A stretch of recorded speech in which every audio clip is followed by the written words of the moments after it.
মদিনার পার্শ্ববর্তী একটি এলাকায় একজন মহিলা মৃত্যুবরণ করলে অপর এক মহিলা তাকে গোসল দিতে লাগলেন। যে মহিলা গোসল দিচ্ছিল তার হাত যখন মৃত মহিলার উরুতে পৌঁছালো, তখন সে আশেপাশে বসা 2-4 মহিলাকে বলে উঠল, হে আমার বোনেরা, তোমরা কি জানো এই যে আজ মহিলা আজ মৃত্যুবরণ করেছে, তার তো অমুক পুরুষের সাথে অবৈধ সম্পর্ক ছিল। গোসল প্রদানকারী মহিলা যখনই এই কথা বলল, অমনি সাথে সাথে অলৌকিকভাবে তার হাত মৃত মহিলার উরুর সাথে আটকে গেল। পাশের মহিলারা ওই মহিলার হাত ছুটানোর জন্য অনেক টানাটানি করল, কিন্তু কিছুতেই ছুটাতে পারল না।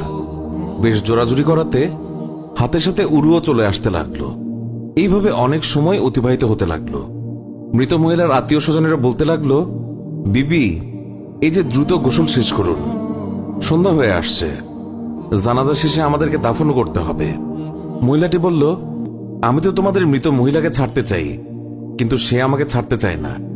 এইভাবে রাত হয়ে গেল আর তার হাতও উরুর সাথে আটকেই রইল। ভোর হলো, কিন্তু ওইভাবেই রইল। তখন সমস্যার জটিলতা দেখে মহিলার পরিবারের সদস্যগণ ওলামায়ে কেরামের কাছে গেলেন এবং একজন আলেমকে বললেন, মৌলভী সাহেব, একজন মহিলা অন্যজনকে গোসল দিচ্ছিলেন, তখন তার হাত মৃত মহিলার উরুর সাথে আটকে গেছে, এখন কি করা যায়? তিনি ফতোয়া দিলেন, ছুরি দিয়ে জ্যান্ত মহিলার হাত কেটে দাও।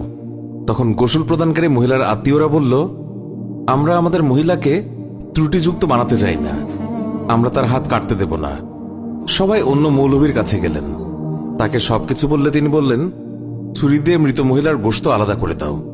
তখন মৃত মহিলার আত্মীয়রা বলল, আমরা আমাদের মৃতকে খারাপ বানাতে চাই না।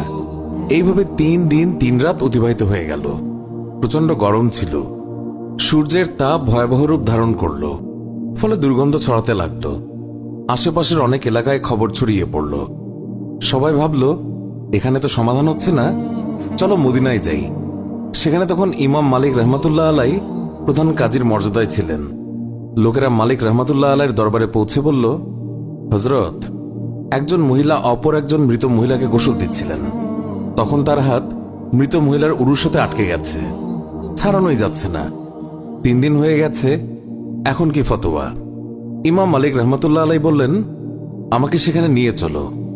সেখানে গেলেন এবং চাদর দিয়ে আড়াল দেয়া হলো। তারপর পর্দার ওপাশ থেকে দাঁড়িয়ে গোসল প্রদানকারী মহিলাকে তিনি বললেন, বিবি, যখন তোমার হাত আটকে যায় তখন তুমি কিছু বলনি তো? মহিলা বলল, আমি শুধু এইটুকুই বলেছি, এই যে মহিলা মৃত্যুবরণ করেছে তার তো অমুক পুরুষের সাথে অবৈধ সম্পর্ক ছিল। ইমাম মালিক রহমাতুল্লাহ আলাই বললেন, বিবি, তুমি